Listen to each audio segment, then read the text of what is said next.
Bueno, vamos a dar comienzo al tercer Ateneo del año del Departamento de Cardiología de la Universidad, el doctor James Gordillo. Un placer escucharte, James. Gracias por tu esfuerzo. Adelante con la presentación.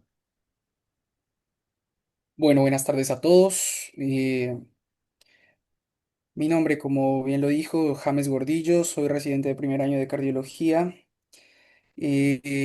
Voy a presentarles un caso que estuvo internado recientemente acá en el Hospital de Gráficos. Se trata de un paciente masculino de 43 años de edad con factores de riesgo cardiovascular, hipertensión arterial y sedentarismo. Niega antecedentes cardiovasculares, como antecedentes familiares de relevancia, madre y abuela diabéticas fallecidas de causas no claras. Padre hipertenso, tiene como antecedente laboral, trabaja en un taller de pastillas de frenos. Estaba como medicación de base, solo manejado con carvedilol 12,5 cada 12 horas. Ingresó con un peso de 78 kilogramos, una talla de 1,70 y un índice de masa corporal de 26. Su motivo de consulta fue disnea. Es un paciente que ingresa derivado de Hospital Thompson por un cuadro clínico que empieza 3 semanas atrás, consistente en disnea de clase funcional 2, que progresa a clase funcional 4, asociado a edema bilateral de miembros inferiores, ortopnea y nicturia. Por estos motivos se decide su internación en la unidad coronaria. Al examen físico, ingresa con tendencia a la hipertensión arterial, saturando 96 con requerimiento de oxígeno a 1 litro. A nivel cardiovascular, tiene R1, R2 en 4 focos, sin soplos, tiene ingurgitación yugular 3/3, hasta ángulo mandibular con colapso inspiratorio. La parte respiratoria estaba con un murmullo vesicular disminuido con estertores crepitantes bilaterales.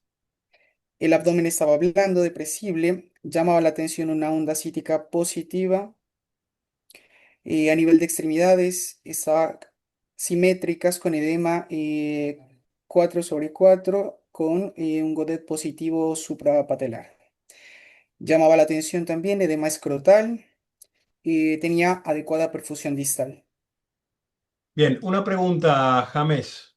La disnea que empezó 3 semanas antes de su derivación, ¿fue una disnea de comienzo brusco o de lenta instalación? Fue de lenta instauración. De lenta instalación. ¿Y se acompañó de algún dolor torácico particular, puntada de costado, etcétera, etcétera? Tanto en su internación en este centro como a su llegada acá a la unidad coronaria, no presentó dolor torácico, no presentó ningún signo de angor como tal. Bien, me refiero a puntada de costado Puntada o de costado, signos de pericarditis, de miopericarditis, nada de esto. no presentó ningún signo de miopericarditis o pericarditis. Bien, ¿y él notó que iba aumentando de peso o a esto no le prestó atención? Según lo que comenta, él ya venía con estos cuadros, nunca les prestó atención, pero sí mencionaba que las piernas se le inflamaban, se le hinchaban. Bien, ¿desde hace cuánto tiempo se le hinchaban las piernas? ¿Sabemos? No es muy claro el tiempo desde que empezó, pero Pero hablamos un de aproximado de más de meses, años meses, seguidos. meses a años. Digamos que si bien la disnea empezó hace 3 semanas, su congestión derecha lleva muchos meses evolucionando. Correcto. Bien, adelante. Muy bien. A su ingreso, como lo mencioné, a la unidad coronaria, este fue el electrocardiograma. Llama la atención unas ondas T negativas en D1, D2, D3, ABF. También a nivel de B4, B5, B6 es un electrocardiograma en ritmo sinusal, tiene una frecuencia de 75 latidos por minuto, tiene un eje +30, tiene una onda P de 80 con un PR de 120, tiene un QRS de 80 con un QT de 360. ST isonivelado.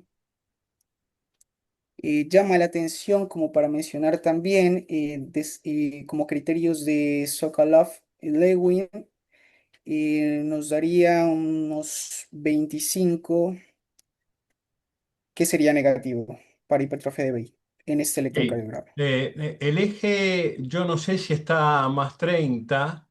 A mí me parece que está más cercano a 60 grados. Y lo que se ve con evidencia es un infradesnivel del ST con T negativa en D2, en D3, y en parte en ABF, eh, con, a ver, Maracu- digamos, que estaría hablando de una discreta sobrecarga ventricular derecha, ¿no? Muy importante, pero también tiene S profundas en B4, B5, tiene T negativas y S profundas en B4, B5, B6. No me queda claro qué corazón imaginarme con este electrocardiograma, pero sí queda claro que es un corazón con sobrecarga diastólica, posiblemente biventricular. No sé qué les parece a ustedes.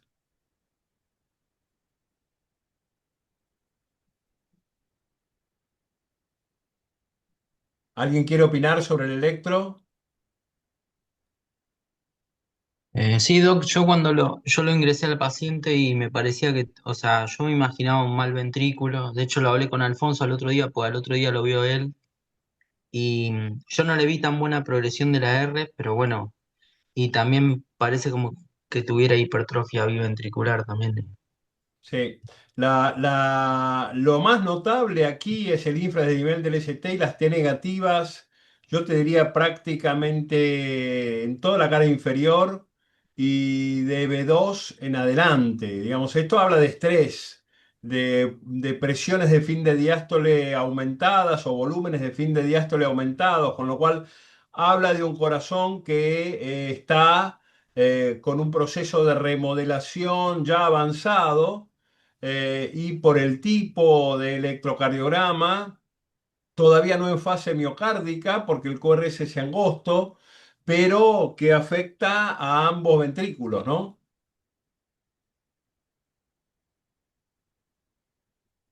Adelante.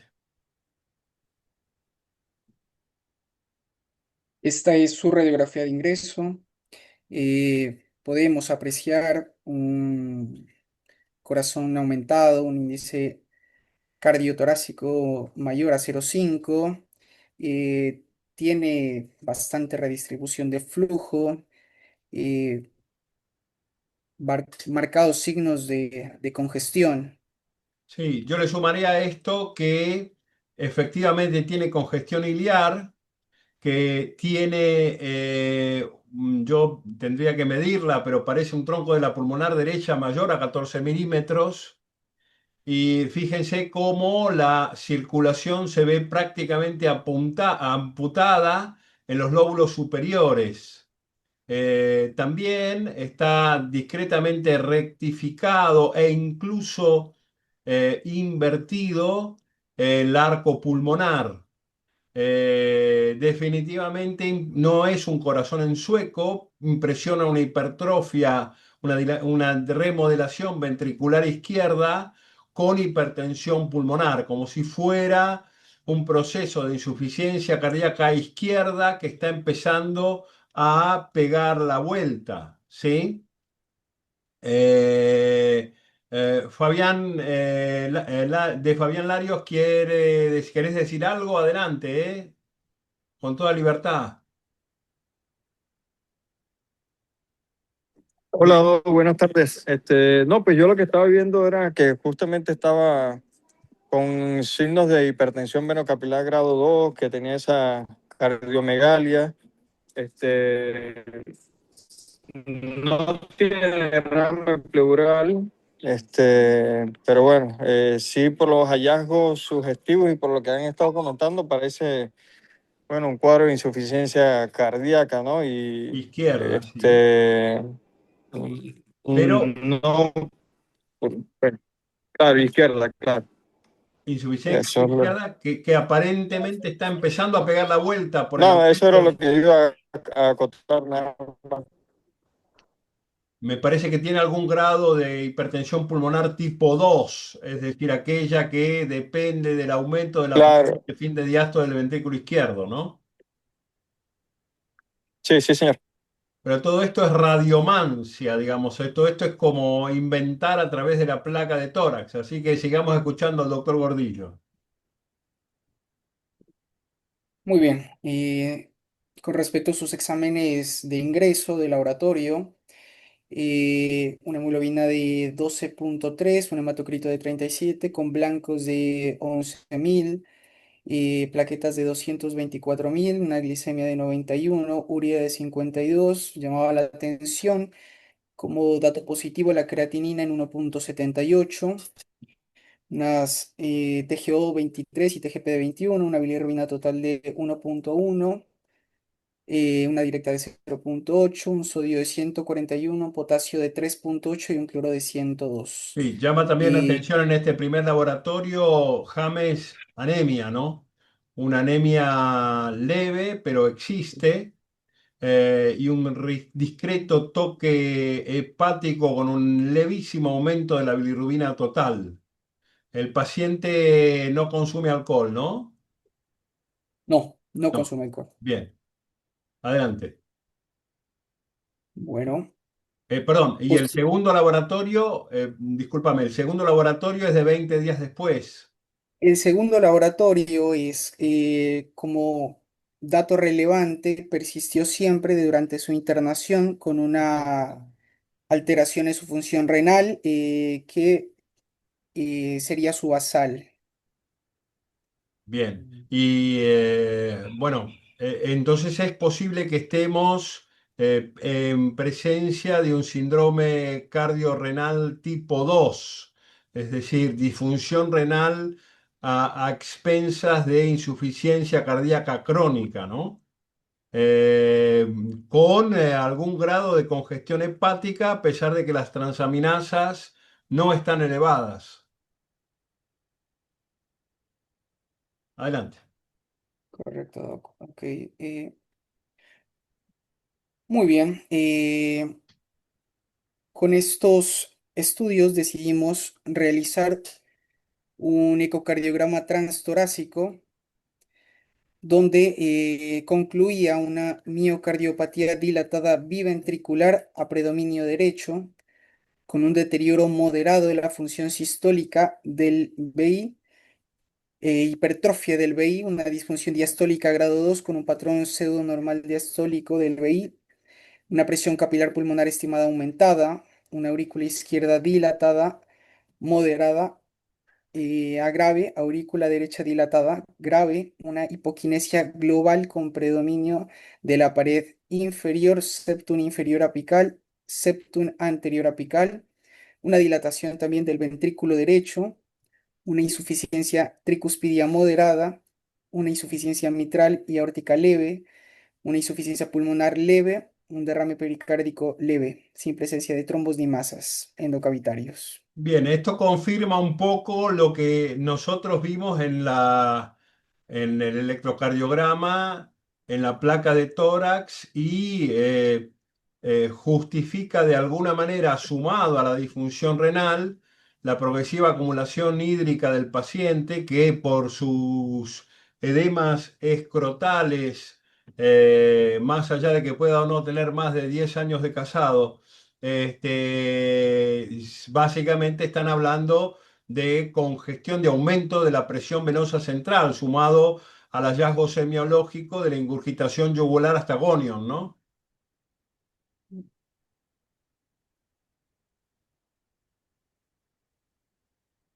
¿Algún comentario?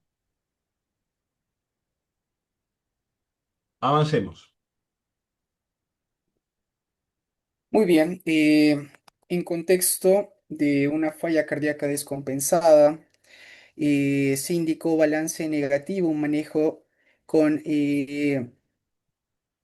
aspirina 100 miligramos día, atorvastatina 40 miligramos noche, amlodipino 10 miligramos día, valsartán de 160 cada 12 horas, furosemida, se dejó una ampolla de 20 miligramos cada 6 horas, se agregó también espironolactona de 25 miligramos, restricción hídrica, peso diario,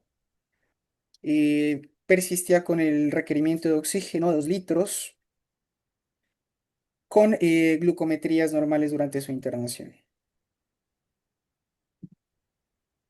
Muy bien, en contexto de un paciente en el que estamos pensando una insuficiencia cardíaca con una hipertrofia y una, eh,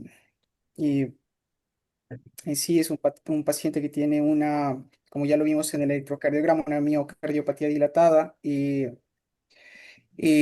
Vamos a buscar, o lo que decidimos buscar es el origen, también con los hallazgos del electrocardiograma.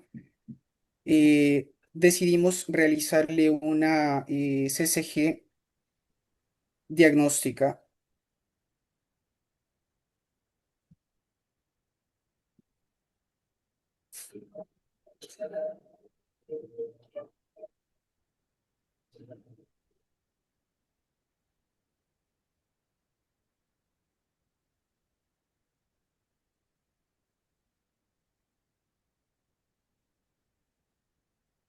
Repetí esa imagen.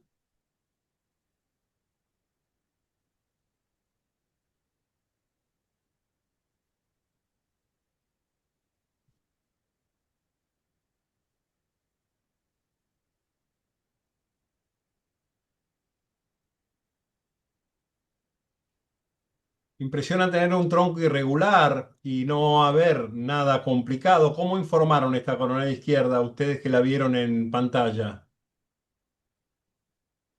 Tengo el informe después, en un momento se lo Bueno, digo ok. completo. Pasamos a la Ya. otra imagen entonces.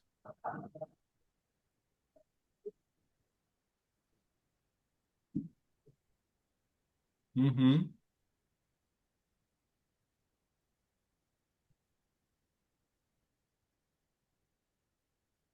Sí, no parece haber nada demasiado catastrófico.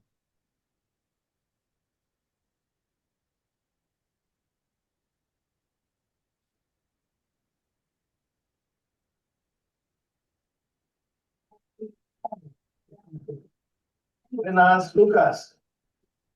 Bueno,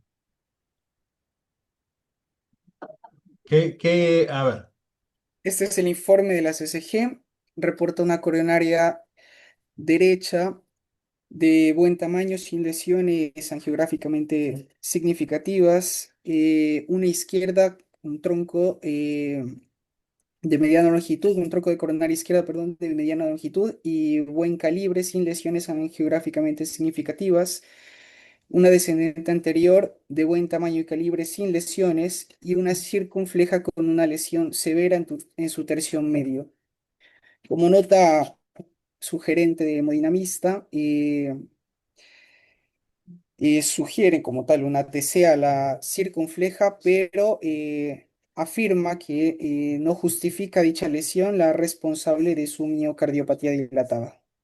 yo coincido plenamente con el hemodinamista. Esto es una miocardiopatía dilatada con hipertensión pulmonar tipo 2, con una lesión coronaria en tercio medio de una circunfleja que de ninguna manera puede rotular a esta miocardiopatía de isquémico necrótica, sino que aquí hay una miocardiopatía izquierda con hipertensión pulmonar, secundaria falla izquierda, y el hallazgo de una enfermedad coronaria aislada que no es el motivo fisiopatológico de su falla cardíaca. Aún así, en este tipo de ventrículos, poca isquemia puede ser significativa en función de, por ejemplo, gatillar arritmias ventriculares potencialmente malignas.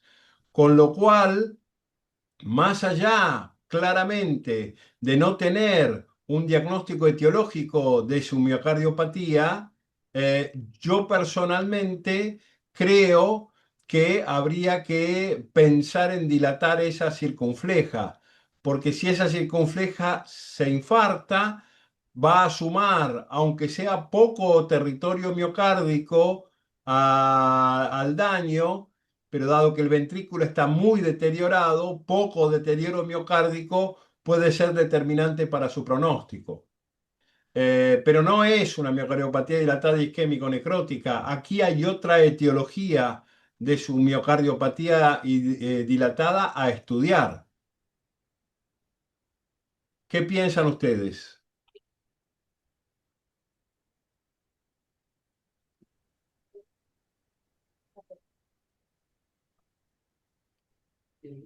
¿No hay comentarios? Sí, Avanzamos. perdón, iba a decir algo. Justo estábamos hablando de este caso que en realidad coincido con usted en no angioplastiar. De hecho, hay un estudio que es el REVIVE 2022 donde dice que la función ventricular no se benefician de la angioplastía versus tratamiento médico en un paciente que no tuvo dolor y no tenemos una anatomía clara de que haya sido eso. Entonces, este estudio lo que mostró fue esa comparación, que no hubo ni disminución en la mortalidad cardiovascular ni reinternación por otros eventos coronarios. Eso es así. Aún así, la política de isquemia cero en este tipo de pacientes es muy importante para evitar futuras remodelaciones. Si nosotros queremos ser puristas, podríamos hacerle un ecoestrés a este paciente y evaluar eventualmente la isquemia de esa circunfleja. Aún así, más allá del revival, yo fundamentalmente me inclinaría hacia la revascularización de esa circunfleja. Sí, yo también, Doc, por el tema del territorio ese de fibrosis, más que tiene que sería el trigger, toda su cardiopatía y es propenso a hacer arritmias Sí, ventriculares. No, pero no tiene fibrosis.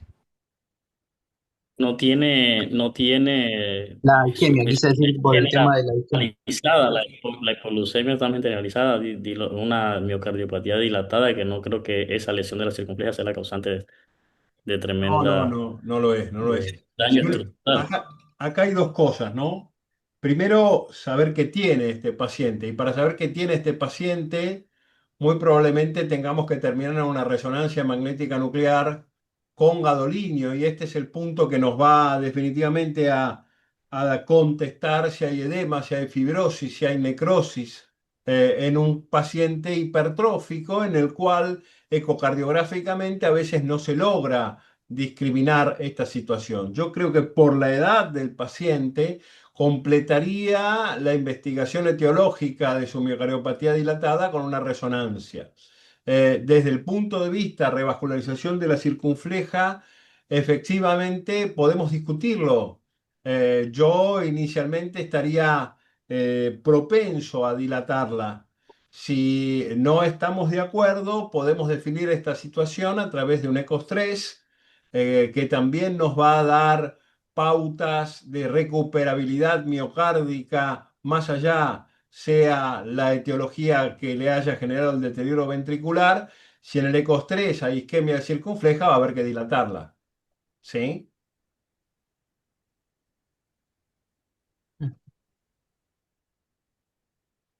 ¿Algún otro comentario?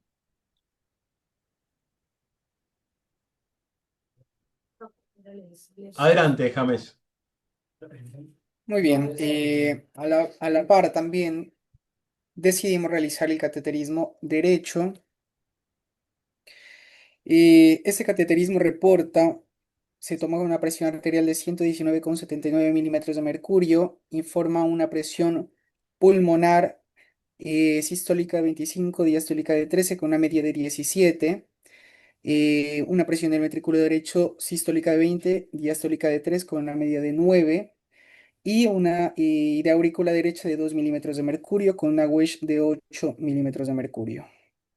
Sí, aquí hay un tema que hay que tener en consideración para interpretar la media pulmonar, y es el hecho de que el paciente tiene un grado leve a moderado de insuficiencia pulmonar, que definitivamente le baja la diastólica al circuito pulmonar y puede estar subestimando la presión media pulmonar. De todas formas, esto es post-compensación, ¿verdad? Esto es post-balance negativo.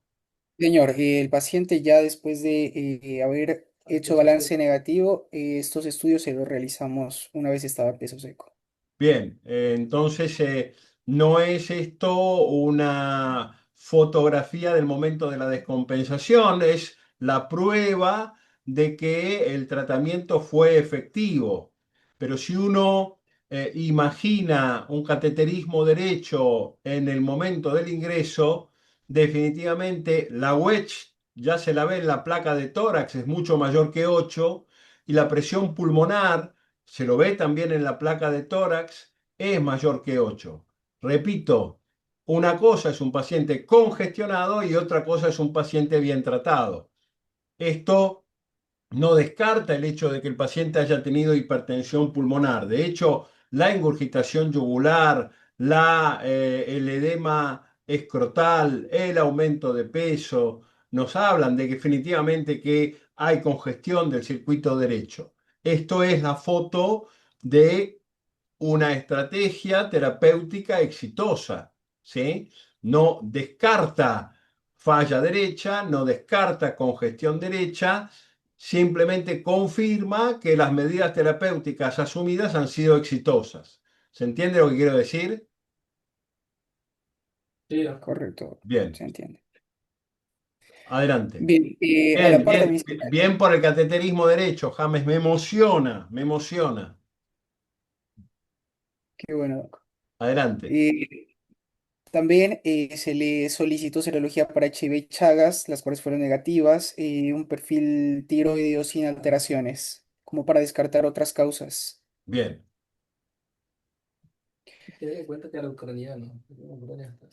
Bueno, es un paciente que evolucionó hemodinámicamente compensado, asintomático, parangoridisnea, sin sangrado por acceso arterial, se interpretó como una miocardiopatía dilatada no isquémico-necrótica con un deterioro moderado de la función del BI. Se decide su egreso sanatorial con un control por consultorio externo de cardiología, clínica médica y cardiología intervencionista. Se le solicitó una cardioresonancia con bien, gadolinio de manera ambulatoria. Eh, este paciente tuvo un balance acumulado de menos 17.000 mililitros con un peso de 71 kilogramos en el momento de su alta. Un corazón rítmico, normofonético, R1, R2 con silencios ausentes, buena mecánica ventilatoria sin agregados pulmonares.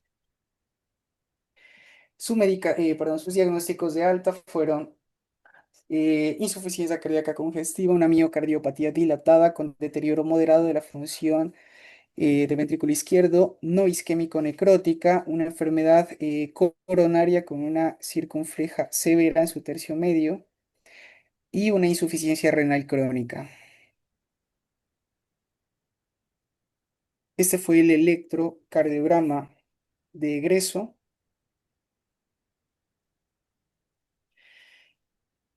Eh, Se continúa viendo ciertas alteraciones que tenía en su electrocardiograma de ingreso. Se Recordame, llama, James, sí, recordame si tenía insuficiencia mitral, porque no me acuerdo.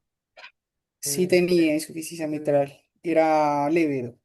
Bien, porque la P, hay una P bimodal en D2 que no llega a criterios específicos de P mitral, pero no es una P absolutamente normal. También en D1, ¿la ven? Que es una P muescada, como B1. queriendo marcar en D1, ¿no? De dedo y D2, de dedo. Como queriendo marcar procesos de remodelación de la arquitectura auricular izquierda. La PMB1 es bimodal también, cosa que está hablando de aumento crónico, progresivo de la presión de fin de diástole.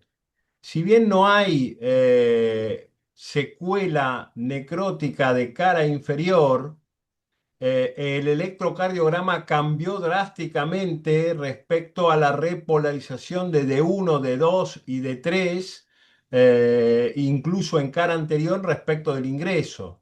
Esto nos da la razón en haber pensado al momento del ingreso que las presiones de fin de diástole estaban claramente aumentadas, pero si pensamos que al momento de la descompensación tenía esta repolarización en cara inferolateral y que tiene hipoxinesia en territorio de cara inferior, en este cuadro en particular, yo no dejaría a este paciente con medicación y estabilizado de hacerle un ecostrés para ver realmente cuánto vale esa circunfleja y eventualmente si hay isquemia de circunfleja, aunque sea leve, yo no dudaría en revascularizarlo.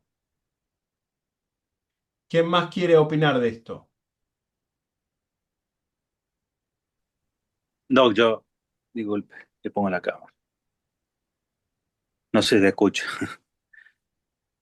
Alfonsito, te conocemos bien, así que Ahí está. Bueno, qué justo. dale, dale. No, es interesante el caso y es muy discutible porque, a ver, más allá de que tenga una miodilatada con una fracción de eyección de 40%, aquí, la verdad, no sé si decir que es un cardiorrenal, un reno cardíaco, porque vino con alteración de los valores renales, ¿no? Y lo otro es que, a ver, yo le haría, estoy de acuerdo, le haría en algún momento una resonancia para determinar a ver si no tiene alguna otra patología infiltrativa o algo llamativo. Y lo otro es que él venía muy mal controlada en la parte hipertensiva y no venía bien medicado y no venía tomando medicación, que también buscaría causa secundaria o alguna secundarismo de su miodilatada, ¿no? Sí, sí, Eh, buscando algún otro tipo, pues no sé qué tan cardíaco inicialmente fue o fue por alguna otra causa secundaria que me llevó a un efecto cardíaco y remodeló toda la parte izquierda y derecha también, ¿no? claro. Está bien, está bien. El tema es que claramente tenemos un síndrome cardiorrenal tipo 2 o renocardíaco tipo 4, pero es claro que aquí el divorcio entre corazón y riñón no lo podemos hacer, ¿no? Esto estoy completamente de acuerdo contigo. Eh, Incluso ahora, perdón, ¿no? Que incluso ahora, aparte del riñón, también hay que ver la parte hepática, ¿no? Porque ahora se habla de un síndrome cardiorrenal hepático. Digamos, no en específicamente en este paciente, sino en general. sí, claro. Sí, estoy de acuerdo contigo. Estoy de acuerdo contigo. Bueno, adelante, James. Bueno, su tratamiento al alta fue, lo dejamos con furosemida cada 24 horas, aspirina 100 miligramos con el almuerzo, sacubitril valsartán 50 miligramos cada 12 horas, carvedilol 6,25 cada 12 horas, amlodipino 10 miligramos día, espironolactona 25 miligramos día, dapaglifosina 10 miligramos día, atorva 40 miligramos en la noche, omeprazol 20 miligramos en ayunas y su respectiva restricción hídrica y la orden de la cardiorresonancia ambulatoria con gadolinio. Sí, dos comentarios respecto de un paciente ambulatorio tratado así. Recordemos que la furosemida fundamentalmente tiene como objetivo descongestionar a un paciente y que dada crónicamente y sostenidamente a pacientes en peso seco, es activadora adrenérgica, cosa que no queremos en un paciente con insuficiencia cardíaca. Por otro lado, la furosemida va a promover una expoliación importante de sodio y va a profundizar la disfunción renal de este paciente. Así que estoy de acuerdo con haberle puesto dapaglifosina. A mí me parece que de manera inminente en la primera consulta, si el paciente está en peso seco, esa furosemida hay que quitársela, hay que suspenderla. Lo mismo con la restricción hídrica. Es un paciente que estando en peso seco, por su peso debería estar consumiendo alrededor de 2 litros o 2,5 litros de líquido total. Si nosotros sostenemos en un paciente en peso seco una restricción líquida, hídrica avanzada, corremos el riesgo, sumado a la furosemida, de convertirlo en prerrenal rápidamente y empeorar la situación. Así que en la primera consulta, si está en peso seco, le quitaría la furosemida, le indicaría una dieta normohídrica. Lo que sí le quitaría definitivamente es el exceso de sodio, ¿no? En líneas generales.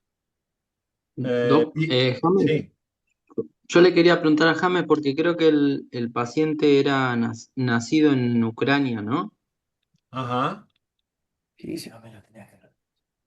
Sí, señor. Tienes razón, el paciente no lo mencioné al comienzo, un dato muy importante, el paciente era ucraniano, por eso no tenía muchos datos de la madre y de la abuela. Seguramente pudo haber tenido, porque ellas fallecieron de una causa no muy clara, pero pudo haber tenido un componente heredofamiliar importante con respecto a su procedencia. Bueno, en los países eslavos es relativamente frecuente la presencia de miocardiopatías dilatadas de origen genético, y particularmente en alteraciones genéticas que inducen disfunciones del fosfolambán, que, como ustedes saben, es un protagonista junto con la cerca en la disponibilidad de calcio intracelular miocárdico. Es decir, si la resonancia magnética nuclear no nos da ni residuos de un proceso inflamatorio miopericardítico, ni alteraciones fibróticas segmentarias que hagan pensar en cardiopatía isquémica, yo básicamente terminaría la evaluación siendo todo eso normal, ¿sí? Siendo todo eso normal con un estudio genético del paciente, ¿sí? Porque es un Bueno, pues paciente también muy joven, negaba drogas y alcohol, el familiar también, y por eso. entiendo. Digamos, es llamativo que no consuma alcohol un centro europeo. Son consumidores de alcohol importantes. De todas formas, tenemos que creerle, ¿no es cierto? No podemos no creerle. Bueno, interesante. Adelante. Bueno, Una, muchas gracias, yo acabé. Sí, ¿iban a decir Mm. algo más? sí, consulta. ¿El clopidogrel no le daban por algo? ¿No lo mandaron con clopidogrel por algo? Porque está solo con aspirina nada más. No se realizó la angioplastia, se programó de manera ambulatoria. Ambulatorio, ok. Sí, yo creo que hay que angioplastiarlo, pero me quedaría más tranquilo si documento isquemia en territorio de circunfleja en un ECOS 3, estando el paciente en peso seco, estable, luego de haber comenzado algún proceso de rehabilitación física. Me hace mucho ruido esa circunfleja. La verdad, me gustaría tener Cuando toda la llegamos, explicación completa. no, no sé, Stephanie, yo no tengo tanta plata. No sé. Pero Bien. Bueno, James, muy Doctor, buena presentación. ¿Quiere comentar algo, Sí, adelante. doctor Jiménez? ¿cómo le va, doctor? Buenas tardes. Habla Hola, Jiménez acá. doctor Jiménez. Placer escucharlo. Su voz es como la de Dios. No, Aparece me del toca. limbo. Estoy como Casper, aparezco cada semana. Placer verte, Robert. Doctor, bueno, estaba hablando con un paciente, por eso llegué tarde a la exposición. Yo les quiero recordar a los RS2 más que nada, un paciente que es el calco de este paciente en un futuro si no hacen las cosas como usted lo, lo está diciendo. La briola.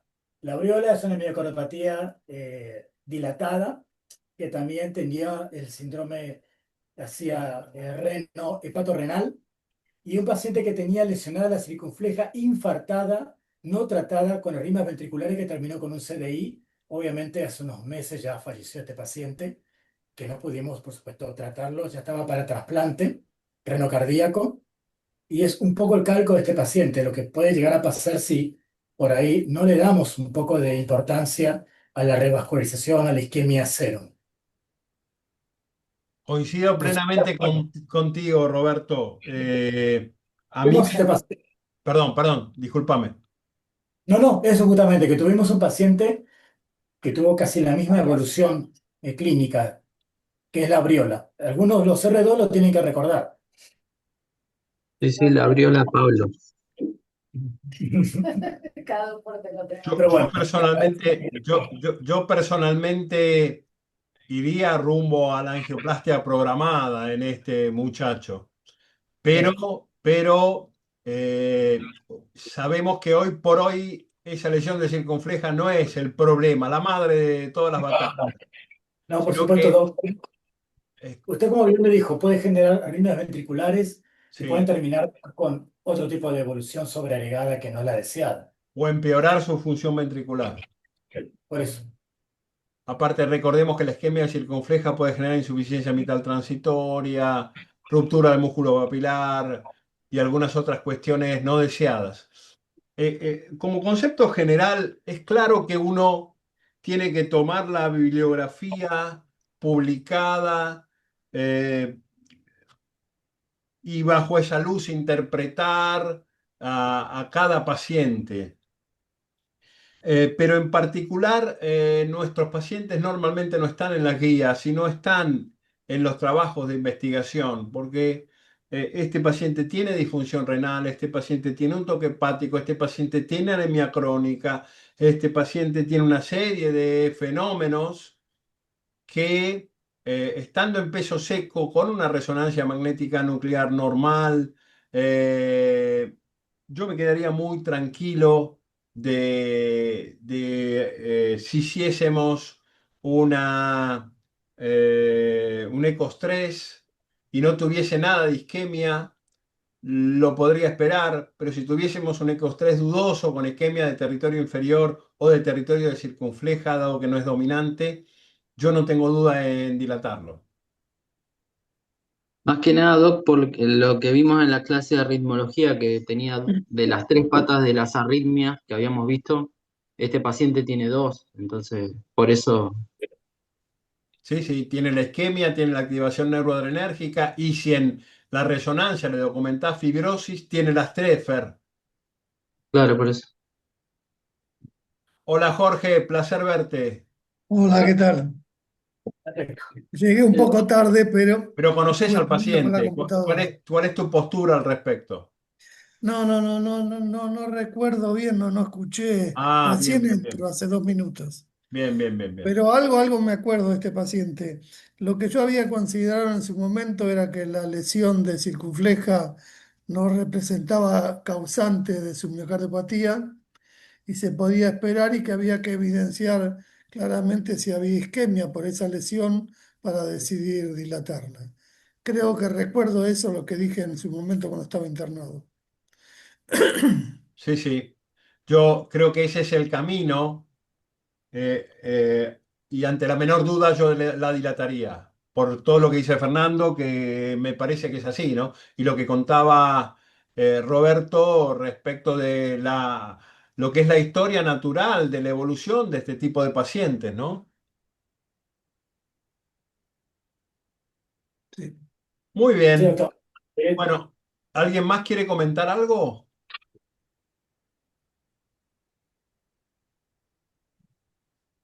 Bueno, James, una presentación impecable. Te agradezco el trabajo, el esfuerzo y el talento en la calidad de la presentación. Muchas gracias a usted, Doc. Muchas gracias a todos por la atención. Bueno, les cuento a los médicos ingresantes de primer año, que están algunos presentes en la sala, que dispusimos con el doctor Castelli que el 23 de marzo a las 14 horas les vamos a recibir en gráficos, y el doctor Castelli, como jefe de departamento, va a marcar las normas de actividad asistencial que ustedes van a llevar.